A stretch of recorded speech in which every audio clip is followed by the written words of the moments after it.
Okay, it's 3 o'clock, so we're going to go ahead and get started. Good afternoon, everyone. Thank you for joining us for the 2021 Go Virtual Career Pathways Conference. I'm Lydia Campos from the San Diego County Office of Education, College and Career Readiness Department, and I will be your Zoom host for today, and Sandra Walden will be the room host for today. And please feel free to use the chat to ask questions throughout the session. We have some periods of time during the presentation where we will address those questions. And also at the end, we'll have a time for you to answer any questions or ask any questions that haven't been answered.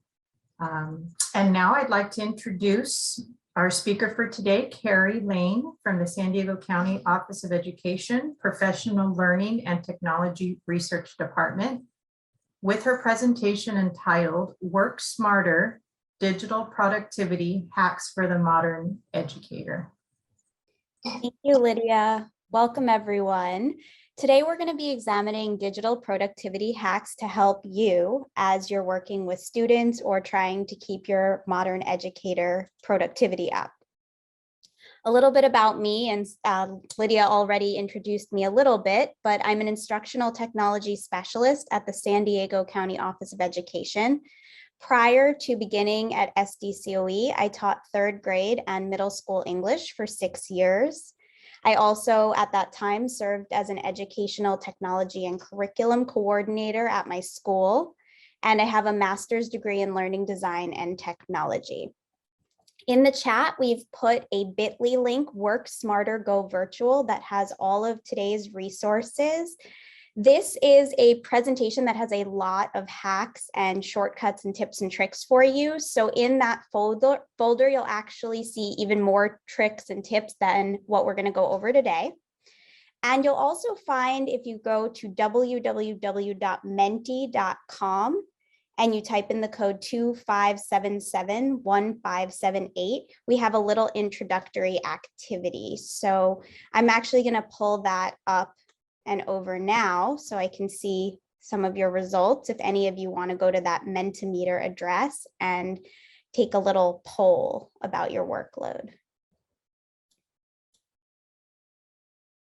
Okay, see one person responded. We have, I'm getting it done one task at a time about our workload. Same, okay.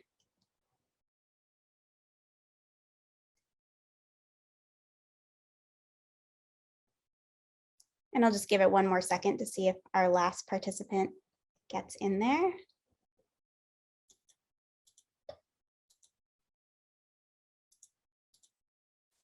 All right, excellent. Well, if you are in this middle range, today we're going to go over some tips to help you get to this what daily workload I'm chillin' phase.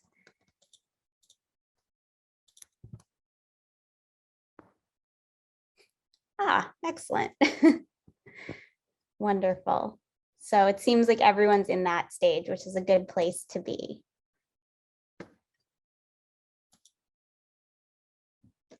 All right, well, let's jump back into the presentation. Oops.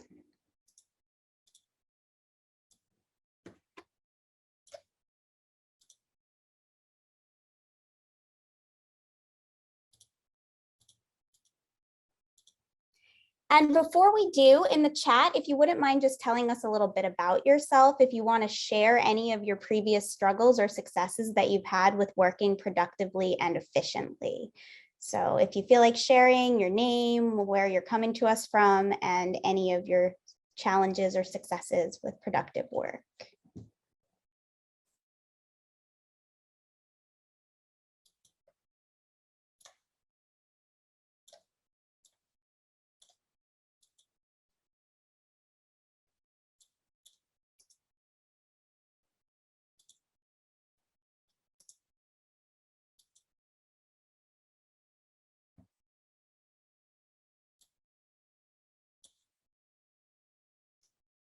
Okay, main challenge is student engagement. Okay, anyone else want to share? Okay, San Diego virtual.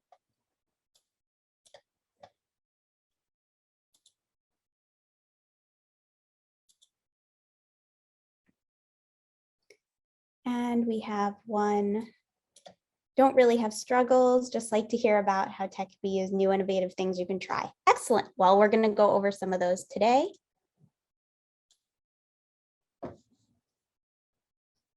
The features of Google, there are so many things. Excellent. So our learning objectives for today, we're going to be diving into digital tips, tricks, and tools for working smarter, not harder. And at the end of today, or even if you want to now, you have that bit.ly link in the chat. And within there, there's actually a guide for you, and it has a number of digital productivity hacks that you can go ahead and take a look at. So I'll just preview it over here for you. So here, and we're going to talk about how you make a table of contents in Google a little bit later. Here you have a nice guide of all the different efficiency tips and tricks. And if you click onto any of the topics, it links directly to that topic. So you can find screenshots to help you out. So just wanted to preview that for you. And we're going to look at Chrome, Microsoft 365, and Google Workspace tips and tricks, as well as explore tech tools, shortcuts, and strategies to increase your digital workflow and decrease unnecessary stressors and distractions. Right, let's get into some Chrome tips and tricks. And I always like to demo, so I'm going to jump out of the presentation and into a demo for you. And I see a couple of other people added into the chat as well. So need to learn more. Well, we will get started then. The first thing I want to do is I want to preview for you some of the features of the Chrome window itself, just so you know where I'm talking about when I talk about the different productivity hacks. So first, over here, you have this App Store button. This is where you can get apps and extensions on Google Chrome. These are tabs within Google Chrome, and we're going to be talking a lot about right-clicking into tabs and what you can access from there. Additionally, some other things to know, here you have a bookmarks bar where you can bookmark frequently used sites. This URL bar, which many of you are probably familiar with as the URL bar, is also known as the Omni bar or the Omni box. And the other thing we're going to talk about today is this 3-dot icon, which is going to allow you to get to settings and more options within Google Chrome. So those are just some of the basics of the Chrome browser for you to know about. And the first thing I want to talk about is opening recent tabs. So especially as educators, when I was in the classroom, I know this happened a lot, where I would have students using my computer for something, whether they were presenting or whether they were just printing something off of my computer, or I would be presenting to them and I would accidentally close a tab. So that can be really challenging when you're in the middle of teaching. And there are a couple of nice keyboard shortcuts and other ways that you can get closed tabs back. So the first one, whether you're on a PC or a Mac, if you right click into that bar at the top, you can hit reopened closed tab. And that's going to reopen whatever closed tab you had most recently. Additionally, you can see all of your history by going to the 3 dots and going to history. And this is going to actually preview for you all of your most recently closed documents or tabs or anything like that. So you can then pull those up more easily.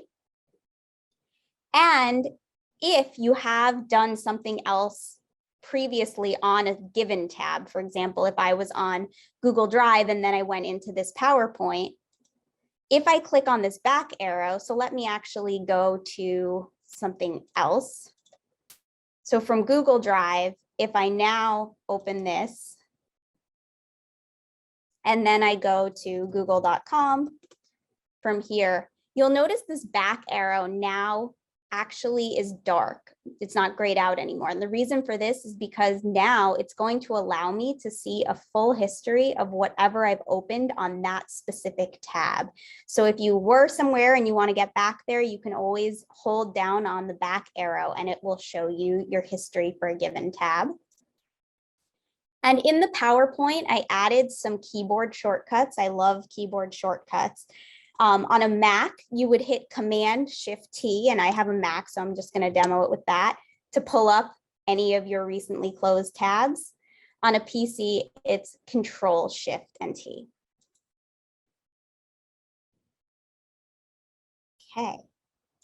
The next one I want to talk about is muting tabs. So perhaps you have in a world that seems busier by the day, video that you want to play for your students, and you are in the middle of a class, so you don't want to play it right away, but you want to have it pulled up. But as you just saw with mine, I was in the middle of talking and it started to play.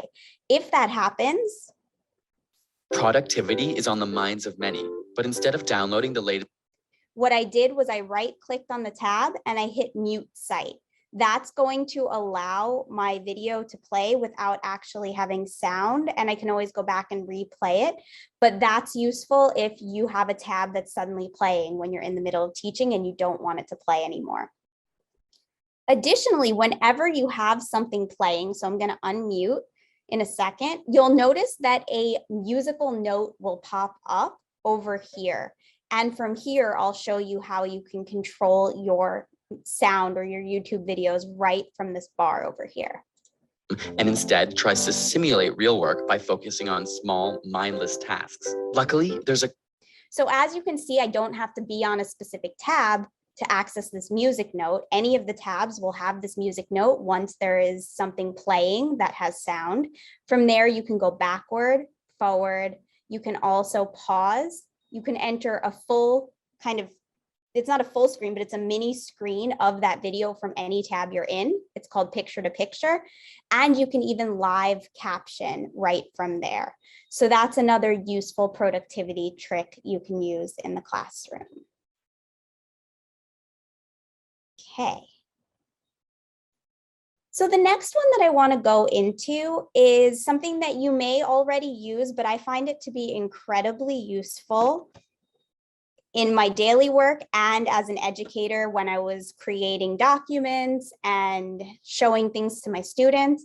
And that was to open links in a new tab. So for the most part, if you just click into a link, that link will open and it will replace the current page. That can be a problem because then you have to go back to the current page. You can't see both at the same time. So if you right click into a link, you can hit open link in new tab. From there, you stay on your current page and then you can toggle right over to whatever page you want. And so I do this all the time just so that I'm not constantly having to backtrack to where I was before. I can just keep opening new things simultaneously. On a similar or in a similar vein, something else that I use a lot, and this is especially useful when you're creating documents, maybe a hyper document for students. If you simply copy and paste from a link, it's going to copy the text itself. So if I hit copy or Command C or Control C, it would copy Microsoft Teams page. But that might not be what I want. Maybe I want the link to that page for my students so that I can put it into a hyperdoc. If you right click, you can hit copy link address.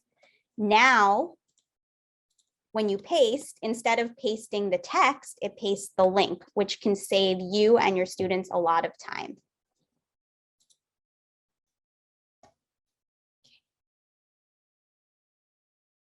All right. The other thing that's useful to know, if there's something that you access really frequently, and I'm going to minimize my browser just a little bit so you can actually see.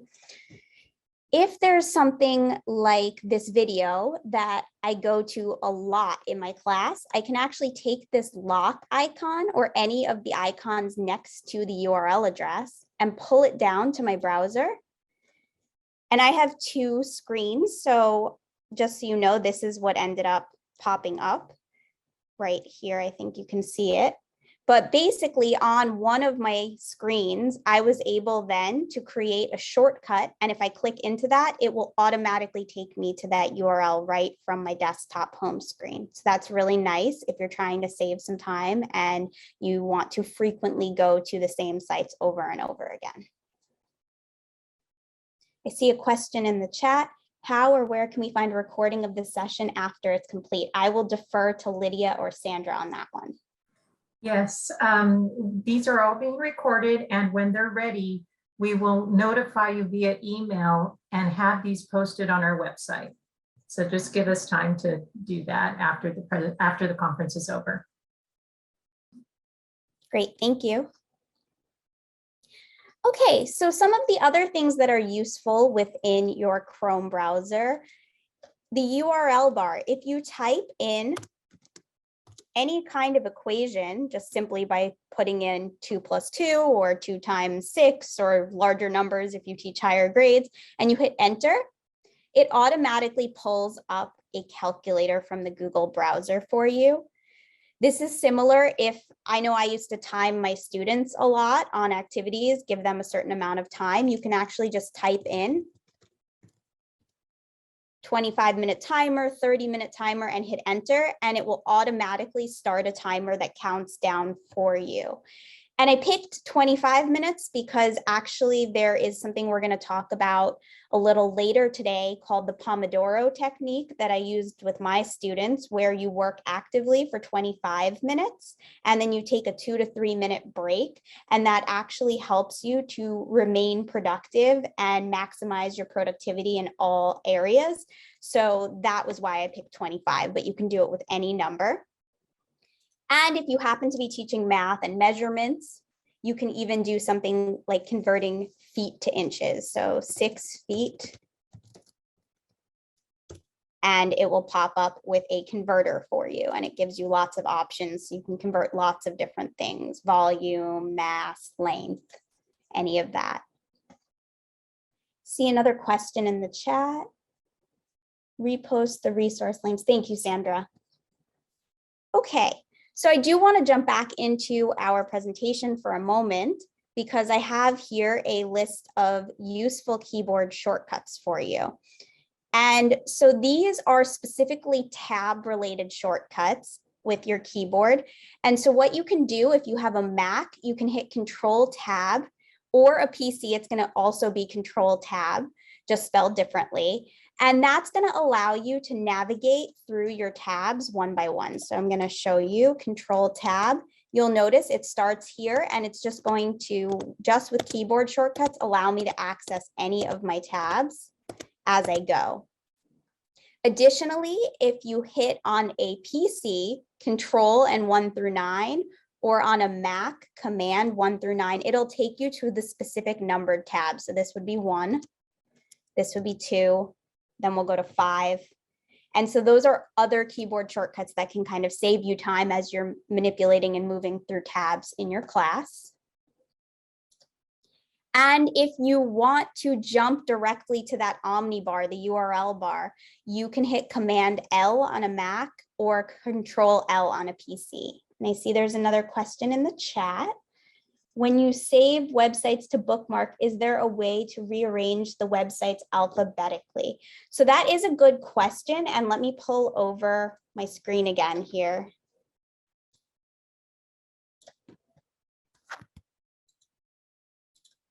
So once you've saved a bookmark, and just for everybody to save a bookmark, you can just hit this star and then you'll hit Add Bookmark and you can decide how you want to save it. With this, one thing you can do is you can hit the 3 dots and go to bookmarks and you can manage your bookmarks. And so from here, you can make folders. You can also sort through things. You can pull things over alphabetically. So it does take a little bit of time, but you can maneuver it so that your bookmarks appear in whatever alphabetical order you want through either drag and drop on the bookmarks bar or through here. And then I also want to point out, some people like to have a lot of bookmarks. And so if you do have a lot of bookmarks and you want to take away the name so that you can just recognize the symbol, you can do that. And I'm going to edit it. And here, instead of having OneDrive, if I know the OneDrive icon, I can save it as, I think I forgot to delete the text. I can take away the name And what that's going to do is now on my bookmarks bar, it's just the icon. So it's still going to go where I want it to go, but it takes up a lot less room. And so that could be another way if you don't want to go alphabetically, but you want to have a lot of bookmarks that you can see, you can just take away the names. That's called a fav icon bookmarks bar. Okay, let me pull this away and go back to the presentation. Okay. So some of you may be familiar with incognito mode, and there are a lot of reasons it's useful. In the classroom, if you have students presenting, it can be a good way for you to switch between students without it saving student data, browsing, and data history. It's also something to note that sometimes this can be, students like to use it so that they can get away with doing things without storing their data. So it's a catch-22 a little bit. But the other reason it's useful, and I'm going to pull over my bar again for you all, is because when you go to an incognito window, in addition to the fact that students can all log in without it saving their information, it also is a great test for you to make sure that your links are working. So some of us might share things via Google Documents or anything else. And if you are sharing via Google Documents, sometimes we have link settings that don't allow people to access it. Maybe you've seen it where the link that you share is not accessible by the public. So if you take a link that you've shared and you put it in an incognito mode, you can actually test and make sure that your link is accessible to the public or to that it's private if you want to check that. So that's another good use of incognito windows. Okay.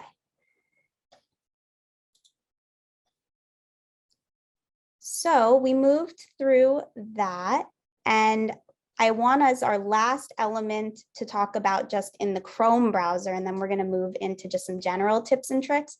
The last thing I want to talk about is the search Google for feature, and this is useful for your students. For example, if you're talking about a given topic and there's a word that they either don't know the definition of or they want to know more about, they can highlight it, right click, and hit search Google for translation. From here, a new tab will pop up. It will translate for you.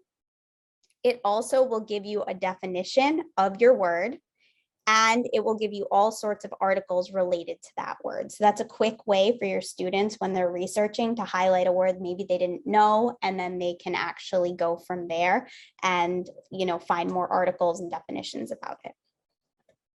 Okay, I want to pause for a second and just see if there are any additional questions before we move into some general tips and tricks.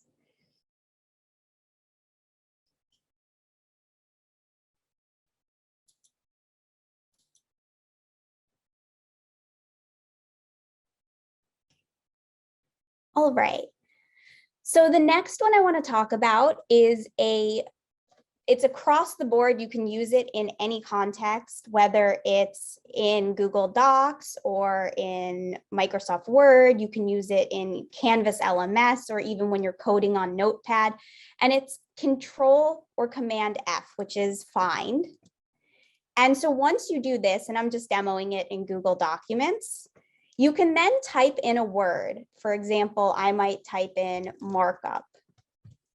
It's going to find all examples of that word and highlight it, which especially if you have a really long document is very useful. And then if you hit the 3 dots, you can actually replace a given word. So say you made a mistake and you needed to change all markups to mark up. Maybe I made a typo throughout.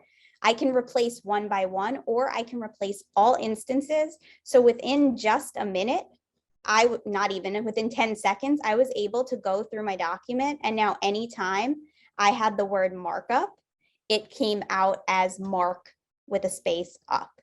So that's useful as a quick way to fix typos or change your formatting, because you can do that with, when you go to replace, you can match case. So if you wanted to change it to capitals, you can do that and replace it so that all of them are capitals, things like that.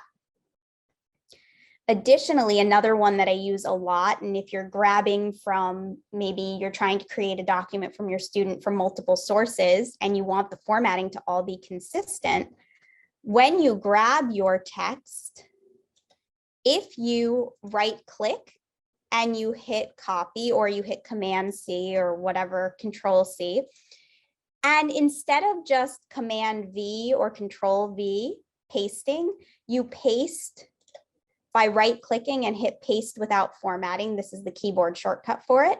What it does is it matches the format of the document to which you're pasting, so that you don't have to go back and reformat it. And so, as you can see, if I pasted it right into the yellow with paste without formatting, it would suddenly be in yellow. And so that saves a lot of time if you're grabbing from lots of different sources and you want a consistent formatting. Another thing I find useful as a general tip and trick is using Command or Control, depending on which device you're using, to grab multiple files or tabs at once. So maybe I want to pull a lot of different tabs over to another screen. If I hit Command on my Mac or Control on a PC, I can actually highlight multiple tabs and then get them out of the way. So now I'm basically taking them, it highlights, and I can pull all three of those out of my way. That's useful. And if you happen to have tabs that go in order, you can do the same thing with the Shift key, and it will highlight all of the ones in order in between your first and your last selection. Okay. I see another question. Is there a shortcut for Control Print Screen? You know, I am not sure about specifically print screen, but at the end of this, let me get back to you on that. And I will look. In addition, on your PowerPoint or the slideshow that you have links to, there's a whole set of, there is for screenshot, there's a whole set of shortcuts for your keyboard that you can look through. So let me find, if I can, I'll find that slide for you. Let's see, it should be here. And then here. And as I mentioned, the one that you all have access to has a little bit more, just for the sake of time, to make sure that I got through the most important ones. I didn't put everything in here, but you have access to all of them. And I apologize while this is loading. Okay, so here, I'm going to copy into the chat a whole list of shortcuts for you. There you go. So that's 2 different sites that have keyboard shortcuts, so it might be on there directly. Okay, the next one that I want to go over is if you want to toggle between programs. And I'm not sure this will actually show up on my Mac device just because of my multiple screens. But if you hit Alt Tab or Windows, the Windows key and tab on a PC, or Command Tab on a Mac, and it won't demo it on here, but what I'm seeing is this gray bar pops up with all of my programs and my applications that are currently active. And then all I have to do is continue hitting the tab key and let go, and it will open my new programs for me. So that's another one I like to use a lot. I'm going to pause again for a second and just see if there are any questions on those before we move into Google and Microsoft tips.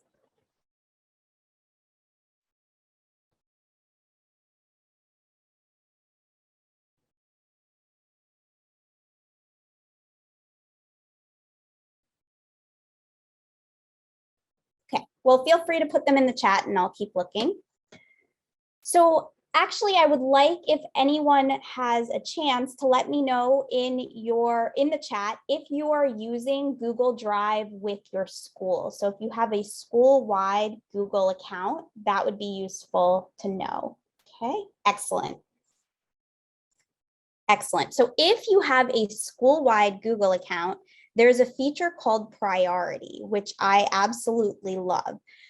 So perhaps some of you have had this experience. I know it happened to me quite frequently when someone shares with me and I want to have that document in my own organizational structure. So somebody shared a document or a file with me and I really want it to be in my accessibility folder, but I can't really do that. I can make a shortcut to it, that would work, but it's not in my own organization. And that for me is really frustrating. So what Google has that I use a lot is this priority button. Within priority, you can create a workspace. And what a workspace does is it allows you to take files of a given topic or even maybe frequently used files that have been shared with you, that are part of shared drives that you have created, and you can add them all to a workspace so that they're easily accessible. And so I can add this Work Smarter presentation, and then it's going to suggest other things that it thinks might be related. So these things that I was working on today as I was prepping for this, it will suggest them. Or if I go to add files, it will allow me to add files from my recent files, from my drive, from drives that have been shared with me, and ones just files or folders that have been shared with me. And so this is a great way, especially if you have multiple classes, to just keep a whole workspace of frequently used documents from or for each of those classes. And it keeps you nice and organized and streamlined. And so for this one example, I use frequently used documents and I just have links or documents in here that I want to open almost every day. And so that's just a great way for me to never have to search through and find it again. Okay.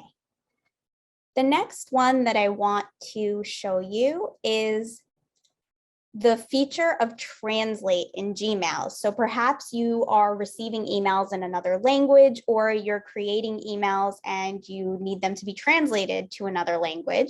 So I have this demo email here. It's in Spanish. And if I hit the 3 dots icon, I can hit translate message. And because most of my messages are in English, it's going to automatically translate it into English, but you can also translate it into other languages. So it detected the language and it used Google's artificial intelligence to simply translate my entire email for me. So that can save you a lot of time as well. And I see there's a question, but it looks like Sandra got it. Does it move the document or sheet from the original folder? No, Kelly. So that's why I love it so much, because it doesn't impact anyone else's organization. It just helps your organization. Okay. So the next thing I want to show you is within both Google Docs and OneDrive, there's something called version history. And so within any of your documents, let's just open this one. Actually, this is a bad one because this is not one of mine. Let's do this one again. So within any of your documents, and maybe you've shared it with some other teachers or your students, you might have some time where you have shared it and you liked your version, and then you shared it with someone else and they made changes and you didn't like the version that you ended up getting, or you shared it with your students and they accidentally deleted something, or you made a mistake and you want to go back. So within Google Drive, you can always go to version history, see version history, and then it's going to show you all of the different versions of this document. And if you hit the 3 dots, you can restore a previous version, name a version, or you can make a copy so that you have both versions available to you. It's similar in OneDrive, where if you hit the 3 dots next to a file, you can go to version history. And from there, you'll see all of the different versions of your file, and you can restore, download, or delete them. Okay. And the last Microsoft tip that I want to give for today is called design ideas. On the web version, it's actually just called Designer. But what it does is when you're making a PowerPoint and you have a picture and your title, and maybe you have a text box in there. So I'm going to put in a title. And then I added a picture already for demoing purposes. If I use this design tab, there's something called Designer. And if you use the actual desktop version, it'll be called Design Ideas. From here, it will give me all sorts of cool layouts I can use for my slides. So I can make it look really nice and fancy within just a moment. And as you add things in, it will start to update the designer choices for you. So you have lots of different ways that you can design, and you can do it in seconds instead of it taking you a really long time to make something look pretty. Will this work on Google Forms as well? Erica, can you put in the chat whether you mean the version history or the design ideas? Version history.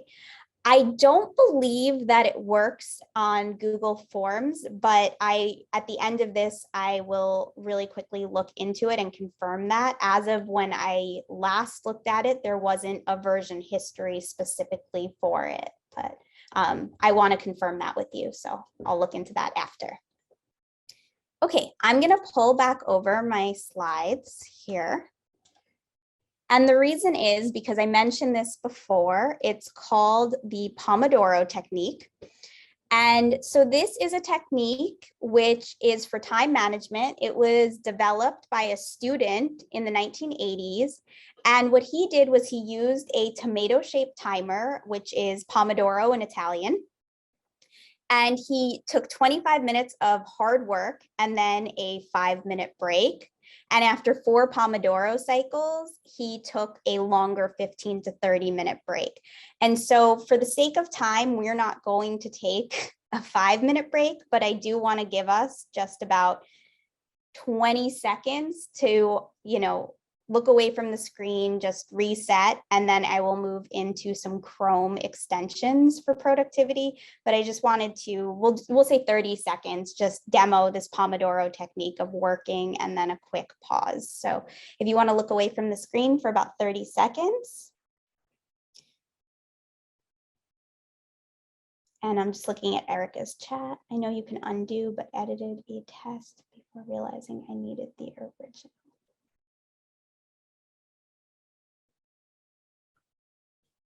Yeah, Erica, that's a great question. I'm going to look into it for you toward the end of this.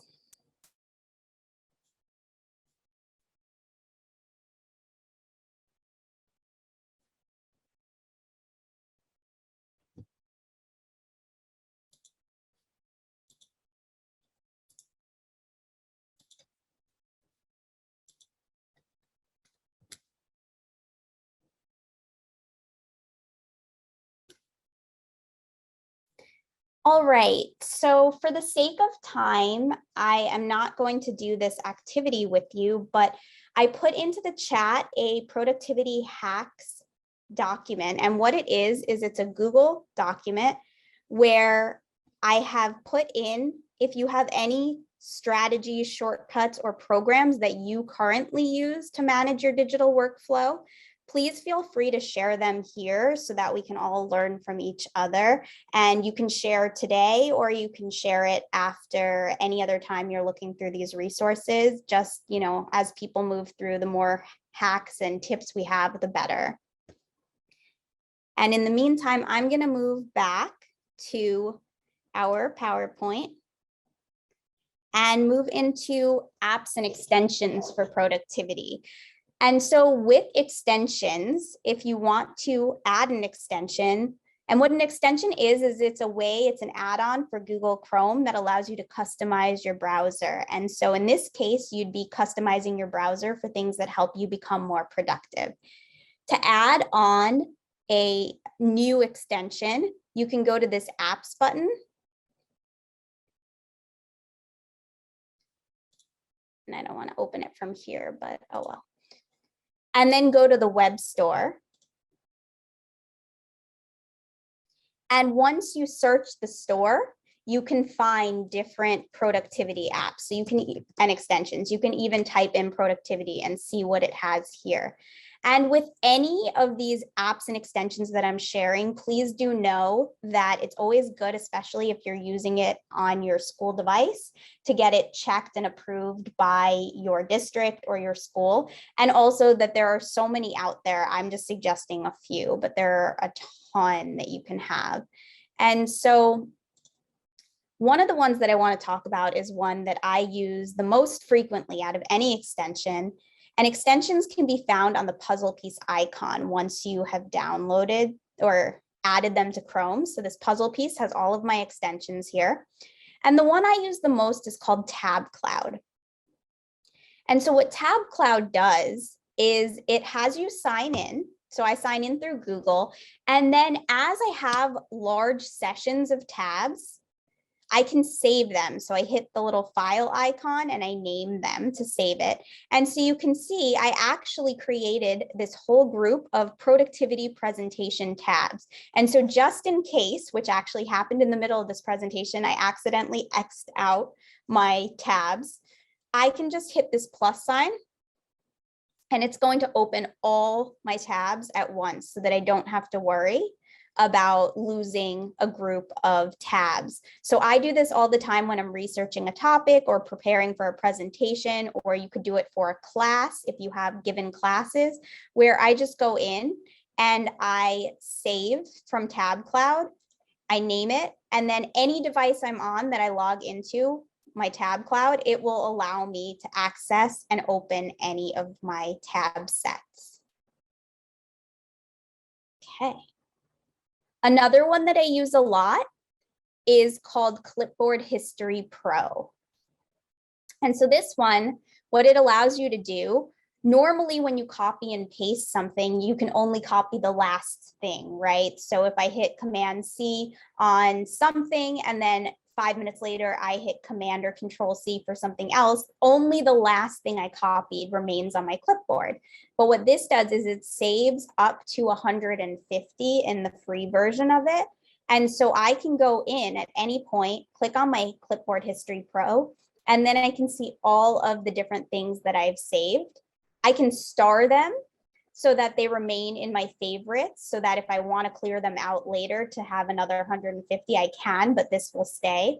I can export them. I can even edit them, though I don't really know why you would, but you could. And so this is just a great way for you to access multiple copied clips at a time. Okay, I'm going to jump back into my Google Doc here, my little HTML doc, and preview one called Sir Links-a-Lot. And so from the puzzle icon, if I go to this Sir Links-a-Lot extension, they have these, so it gives you the current URL of a document.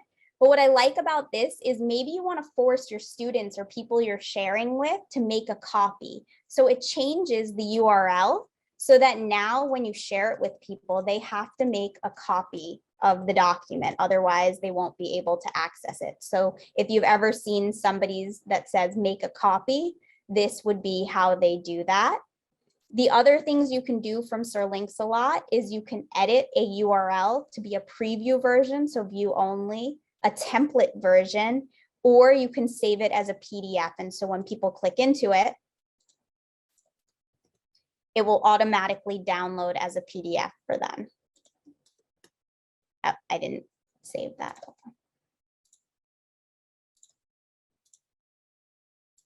There we go.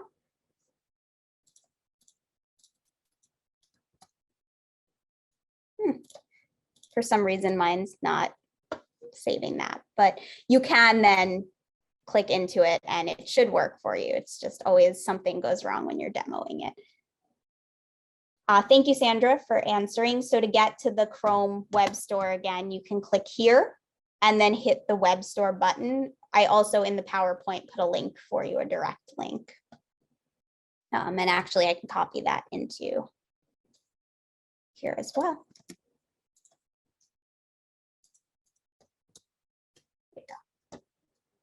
Okay, so the next one that I want to demo for you, we've gone through Sir Links a lot, clipboard history, and also Tab Cloud.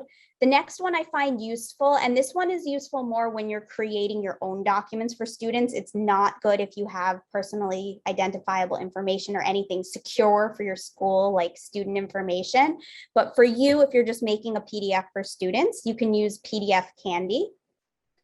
And this gives you 44 tools that you can do with PDFs. So you can split PDFs apart if you have too many pages in your PDF. You can edit your PDF. You can merge two PDFs together, rearrange the pages. And so this is just a quick and easy way that you can adjust PDFs from this extension. It's not quite as good as the paid version of Adobe that you can use, and it's definitely not as secure. So this one, like I said, is when you're just kind of creating a document for your students, a quick PDF that you're not worried about any sensitive information. This is a quick, nice one that you can use. Okay. I see in the chat a couple of questions. Are there some best practices when using copy for students so they can find their document when we have students make multiple copies and they can't find it? Yes, so at any point, if they make a copy, they can always go into their Google Drive and then they can rename from here, or they can file and then they can rename from here or even from the file itself. So I would just demo for them the way that they would rename, and then maybe even, oh, I don't think it can be required when they copy it, but you can tell them, if you walk them through steps, you can just tell them as soon as they hit that make a copy, then they need to rename it. So once they get this, make a copy, and then just tell them they have to go in here and adjust the name. That would be the best way I would think to do it. Okay. So the next one, we've talked about quite a few of them for you. And the other ones that I want to talk about really quickly before we conclude for today, and I give you any time for questions, would be, since I mentioned the Pomodoro technique, there is one that if you want to try out Pomodoro with your students called Mind Hero. And what Mind Hero does is it gives you a nice timer here, but you can actually go to this gear icon. It'll pull up a browser for you. And this could be useful for you as well. It doesn't have to be for your students. You can set a duration for yourself of how long you want to have focused work. You can get reminders to start your first hero mode. What I love about this is there's this distracting site, so you can type in things that might distract you as you're working that you want to be blocked during your focus mode. You can even, if you want to judge how you're doing with productivity, you can even categorize different programs that you go to as distracting, neutral, or productive. And once you do that, you can see this daily report of your productivity. And so you can see your focus score, your usage breakdown, and your day. From here, you can go into hero mode, which is going to start a timer where you can't get those distracting sites. You can also add in to-dos. So you have a nice little to-do list here. And at the end, when your Pomodoro is done and you're ready for a break, they even have a breathing break of 2 or 5 minutes where it's going to start to have nice calming breathing. And I had it muted. The other thing on hero mode is that you can actually change sound. So if you're one of those people who likes to have a coffee house sound behind you as you're working, you can even have sound as you're working. So.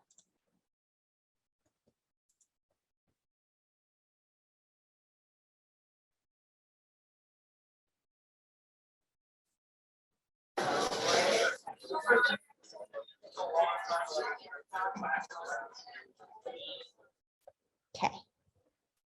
All right. So we have gone over that, and you will see on your PowerPoint that I put in another one for Pomodoro called Move It. And move it is one I'm not going to demo, but what it does is it pops up with a movement prompt. I used to use this with my third graders. So I would put in a duration of time that we were going to do focused work. And then at the end of that time, it would pop up with do 5 jumping jacks or 3 push-ups or something. And so the kids would then get up, get out some of their energy, refocus, and then we'd get back to work.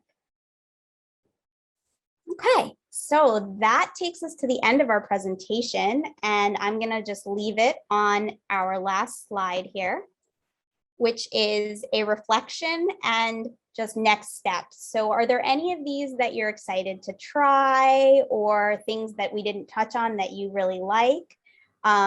We have some time here, so I would love to hear from you. You can even unmute, I believe. Sandra or Lydia, correct me if you're wrong, but feel free in the chat to let me know what you liked, if you had any questions, things that are takeaways.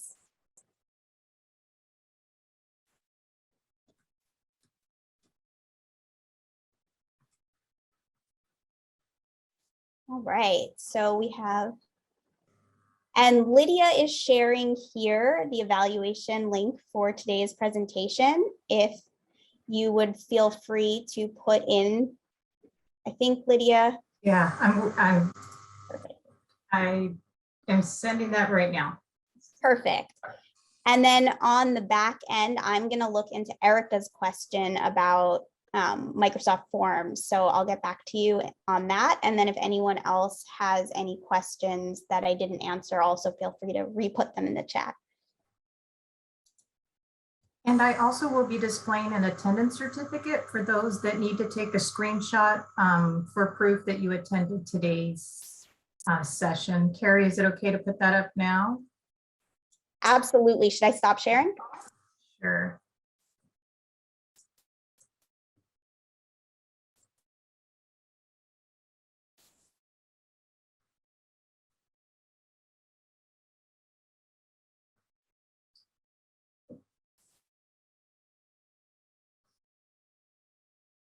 Is that displaying okay?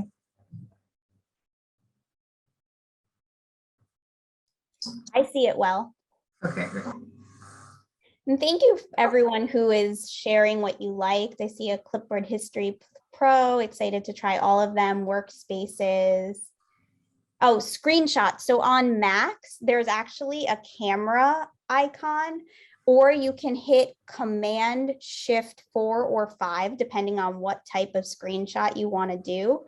And on PCs, and as I said, I have a Mac, so I just need to revisit, but the screenshot shortcut for PCs It's the Windows icon is the Windows icon. in the same. Okay, perfect. So Windows icon, and then is it Shift and 4? Let me try. I just did it a second ago. Sometimes it's challenging when you have a certain device you're working with. And I'm using a Mac plus a PC keyboard, so Oh, nice, nice. makes it even more tricky. And for Erica, from what I see, there isn't version history in Microsoft Forms. Still. And access to the video or presentation afterwards. So I think that Lydia and Sandra mentioned this before, but if you could mention again where they can access that. Yes, we will be posting these recordings of the conference. Give us some time to collect those, and they will be on our website. And you will get an email when those are ready to go.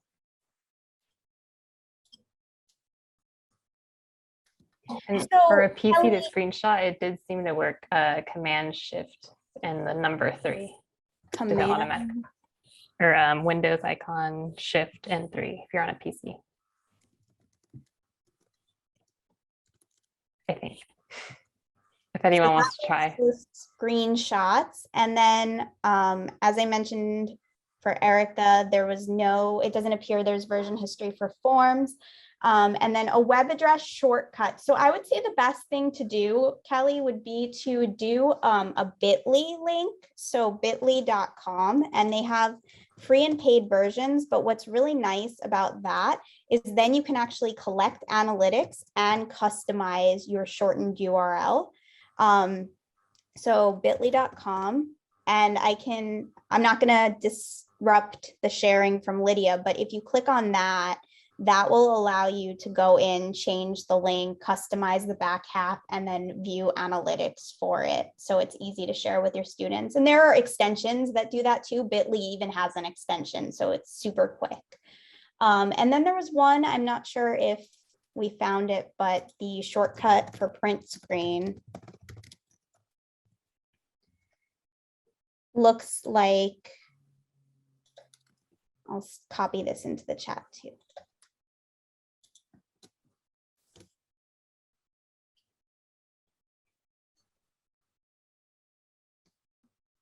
All right, any other questions? Lydia or Sandra, anything else to share? I had just one thing on the version history. I noticed in OneDrive, there was an option to delete it, but we didn't see a delete option in Google, right? In Google Drive. Yeah, so depending on which platform and even what type of device, which is interesting you mentioned that. So if you're using OneDrive on a Mac, it has delete, but if you're using and download, if you're using it on a PC, I believe it has restore, rename, and it might have something else. And the same for Google. Google does not have the delete a specific version, but you can instead just, restore it and then delete it. I don't know why you would, but unless you restore the version first, it really won't come up again anyway. So, but that's a good question. Thank you.